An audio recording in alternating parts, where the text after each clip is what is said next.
तो बच्चों welcome to the modern NCERT solution. तो आज हम आ गए फिर से एक और न्यू वीडियो लेके, जिसमें हम कक्षा 10 का बायोलॉजी का जो है चैप्टर 3 यानी कि परिवहन ट्रांसपोर्ट का अति लघुत्तरीय क्वेश्चन आंसर करने वाले हैं। तो आपको देखिए इस चैनल पे बायोलॉजी के पूरे चैप्टर 8 तक का आपको अति लघुत्तरीय क्वेश्चन आंसर मिलने वाला है। यदि आप वीडियो पे नए आए हो तो वीडियो को लाइक एंड चैनल को सब्सक्राइब कर लीजिए ऐसे ही अति लघुत्तरीय क्वेश्चन का आंसर पाने के लिए। चलिए शुरू करते हैं, पहला क्वेश्चन देखते हैं। देखिए फर्स्ट क्वेश्चन है, जीवों के शरीर में पदार्थों के हस्तांतरण के लिए विकसित तंत्र को क्या कहते हैं। देखिए इसका आंसर, देखिए आपका जो क्वेश्चन है इसका आंसर हो जाएगा परिवहन तंत्र, परिवहन तंत्र। चलिए दूसरा क्वेश्चन देखते हैं नेक्स्ट। संवहन ऊतक किसे कहते हैं। देखिए जाइलम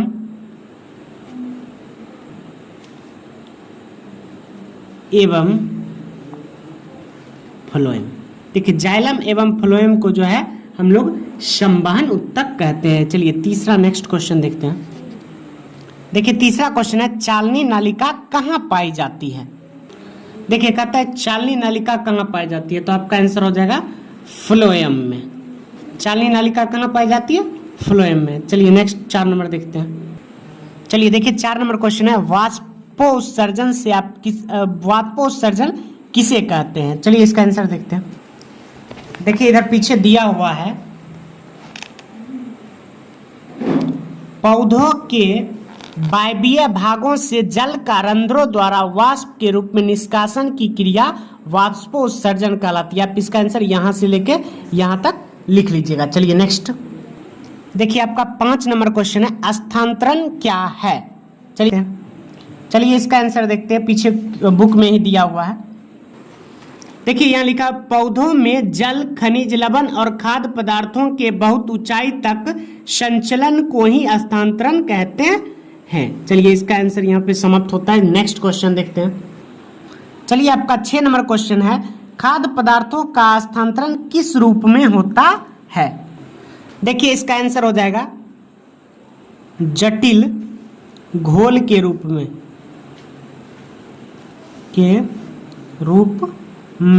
नेक्स्ट 7 नंबर देखते हैं, खनिज लवणों का अवशोषण किस रूप में होता है। चलिए इसका आंसर देखते हैं। देखिए आपका 7 नंबर का आंसर हो जाएगा आयनन के रूप में, आयनन के रूप में। चलिए 8 नंबर क्वेश्चन का आंसर देखते हैं हम लोग। खाद्य पदार्थों का स्थानांतरण क्यों जरूरी होता है। देखिए जो क्वेश्चन है, खाद्य पदार्थों का स्थानांतरण क्यों जरूरी होता है, तो पौधों में पोषण के लिए। इसका आंसर आपका हो जाएगा पौधों में पोषण के लिए, पौधों में पोषण के लिए। चलिए नेक्स्ट 9 नंबर देखते हैं हम लोग। देखिए कह रहा है कि रक्त के विभिन्न अवयवों के नाम लिखे। चलिए इसका देखते हैं आंसर हम लोग। देखिए रक्त के जो विभिन्न अवयव जो है हो जाएगा आपका प्लाज्मा, दूसरा आरबीसी यानी कि जिसको हम लोग रेड ब्लड सेल कहते हैं, तीसरा आपका हो जाएगा डब्ल्यूबीसी और चौथा आपका हो जाएगा प्लेटलेट्स, LETS प्लेटलेट्स। चलिए नेक्स्ट 10 नंबर क्वेश्चन का आंसर हम लोग देखते हैं। देखिए 10 नंबर है, रक्त परिसंचरण तंत्र के 3 प्रमुख अवयवों के नाम लिखे। देखिए इसका आंसर हो जाएगा आपका रुधिर या रक्त पहला, दूसरा आपका हो जाएगा हृदय और तीसरा आपका हो जाएगा रक्त वाहिनियां। चलिए नेक्स्ट 11 नंबर देखते हैं। देखिए ये क्वेश्चन जो है आपका बहुत ही ज्यादा मोस्ट भी आया है कि रक्त किस प्रकार का ऊतक है। देखिए रक्त को जो है हम लोग तरल संयोजी ऊतक कहते हैं, तरल संयोजी उत्तक। अब कभी कभी पूछ देता है कि क्यों कहते हैं, तो ये अपने प्रवाह के दौरान सभी उत्तकों को जोड़ने का कार्य करती है, इसलिए जो है इसी कारण से रक्त को तरल संयोजी उत्तक भी कहते हैं। चलिए नेक्स्ट 12 नंबर हम देखते हैं। देखिए, लाल रक्त कोशिकाओं का निर्माण शरीर में कहाँ होता है? देखिए, पहला आपका हो जाएगा अस्थि मज्जा में, या पहला दूसरा ना देके आप कोमा दे सकते हैं, अस्थि मज्जा, और दूसरा जो है फेफड़ा। चलिए नेक्स्ट देखते हैं। मनुष्य में लाल और श्वेत रक्त कोशिकाओं में कौन दूसरे की अपेक्षा बहुत कम होती है? देखिए, आरबीसी जो है, आरबीसी ये 40 से 50 प्रति घन होती है, प्रति घन, और डब्ल्यूबीसी जो है आपका 5000 से 9000 प्रति घन होता है। चलिए नेक्स्ट 14 नंबर देखते हैं। देखिए, कह रहा है रक्त लाल क्यों दिखते हैं? चलिए इसका आंसर देखते हैं हम लोग। देखिए, रक्त में जो है हीमोग्लोबिन नामक जो है वर्णक पाया जाता है, तो इसी के कारण हीमोग्लोबिन वर्णक के कारण, इसी के कारण जो है रक्त लाल दिखाई पड़ता है। चलिए 15 नंबर देखते हैं हम लोग नेक्स्ट। मनुष्य के हृदय में 4 कौन कौन से बेस्म होते हैं? देखिए, आपका आंसर यहां दिया है, मनुष्य और मैमेलिया वर्ग के अन्य जंतुओं के हृदय में 4 बेस्म होते हैं। देखिए कौन कौन, दायां और बायां अलिंद, लिखिएगा दायां और बायां अलिंद, और दायां और बायां नीलय।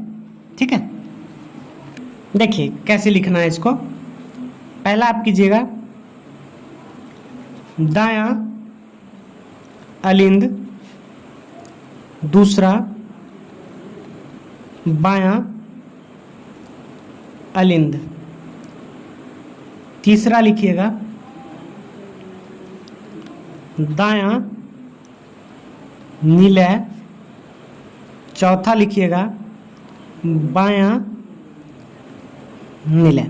चलिए नेक्स्ट 16 नंबर का आंसर हम लोग देखते हैं। देखिए, शरीर के सभी भागों से अशुद्ध रक्त को हृदय के दाएं आलिंद में ले जाने वाली रक्त वाहिनियों के नाम लिखिए। चलिए देखते हैं इसका आंसर। देखिए, इसका आंसर हो जाएगा अग्र महाशिरा, कॉमा देख लिखिएगा आप, पश्च महाशिरा, अग्र महाशिरा और पश्च महाशिरा। चलिए नेक्स्ट 17 नंबर का आंसर हम लोग देखते हैं। देखिए 17 नंबर क्वेश्चन कर रहा है, हृदय के बाएं अलिंद नीलय छिद्र पर स्थित कपाट का नाम लिखे। देखिए, इसका आंसर हो जाएगा आपका द्विदली कपाट, द्विदली कपाट। हम लोग 80 नंबर का आंसर देखने वाले हैं। चलिए 80 नंबर देखिए, फेफड़ों से शुद्ध रक्त को बाएं अलिंद में ले जाने वाली रक्त वाहिनियों का नाम लिखे। इसका आंसर हो जाएगा फुफ्फुस सीरा, फुफ्फुस सीरा। चलिए 19 नंबर देखते हैं 19। हृदय के वेशमों का संकुचन क्या कहलाता है? देखिए, हृदय के जो बेसम का संकुचन होता है उसको हम लोग सिस्टोल कहते हैं, सिस्टोल। 20 नंबर देखिए, कह रहा है शरीर की ऐसी धमनी का नाम लिखिए जिसमें वी ऑक्सीजनित रक्त प्रवाहित होता है। देखिए हो जाएगा आपका फुफ्फुस धमनी, फुफ्फुस धमनी। चलिए नेक्स्ट 21 नंबर देखते हैं। शरीर की ऐसी शिरा का नाम लिखिए जिसमें ऑक्सीजनित रक्त प्रवाहित होता है। देखिए, इसका आंसर हो जाएगा फुफ्फुस शिरा, फुफ्फुस शिरा। चलिए नेक्स्ट 22 नंबर। विभिन्न सिरिकाएं आपस में जुड़कर किस रक्त वाहिनी का निर्माण करती है? देखिए, इसका आंसर आपका हो जाएगा शिरा। चलिए नेक्स्ट 23 नंबर देखते हैं। एक कोशिकीय पौधे का नाम बताएं जिसमें परिवहन विसरण के द्वारा होता है। देखिए, इसका आंसर हो जाएगा यूग्लिना, नेक्स्ट 24 नंबर चलिए देखते हैं। पौधों में जल तथा खाद्य पदार्थों के स्थानांतरण करने वाले उत्तकों को क्या कहते हैं? देखिए जाइलम और फ्लोएम दोनों मिला के हम लोग उसको कहते हैं संवाहक उत्तक। संवाहक उत्तक जिसमें एक आ जाता है आपका जाइलम, ये इसको आपको लिखना नहीं यहाँ पे, दूसरा हो जाता है फ्लोएम। देखिए जाइलम यानी जौ से जाइलम और जौ से जल। जाइलम जो है जल का परिवहन करता है और फ्लोएम जो है भोज्य पदार्थों का करता है, भोज्य पदार्थों का। इसको आप नोट कहीं कर लीजिएगा, याद कर लीजिएगा, बहुत बार पूछा गया। चलिए नेक्स्ट 25 नंबर देखते हैं।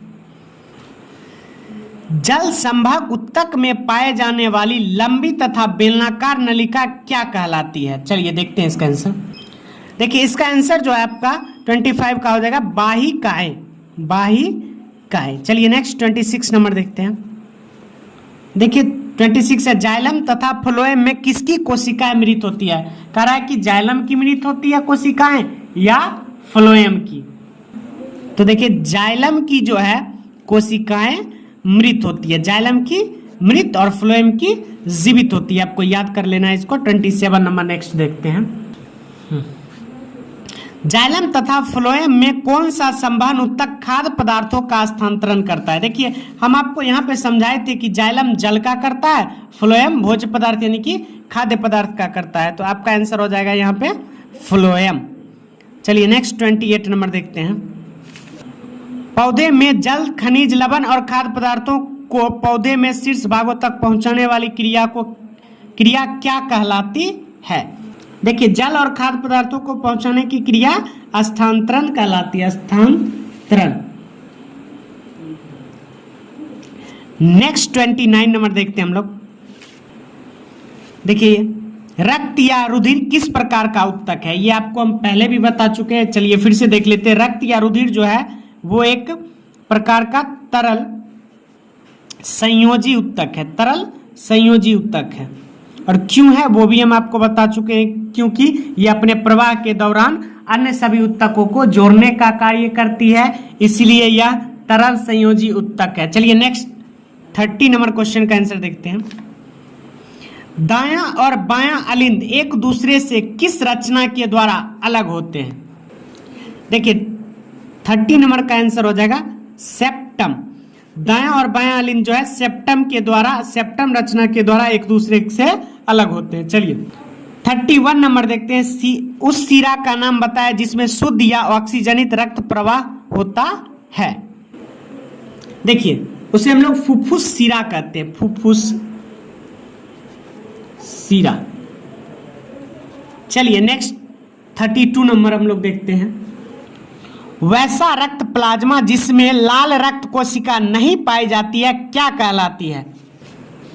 देखिए उसे हम लोग लसिका कहते हैं। जिसमें लाल रक्त कोशिका नहीं पाई जाती है उसे हम लोग लसिका कहते हैं। नेक्स्ट 33 नंबर देखते हैं। रक्त का संचार ज्यादा दबाव से किस में होता है? धमनी में या शिरा में? देखिए इसका आंसर हो जाएगा धमनी। नेक्स्ट और लास्ट क्वेश्चन 34 नंबर। चलिए इसका आंसर देखिए रक्तचाप की माप किस उपकरण से की जाती है? चलिए रक्तचाप की माप जो होती है वो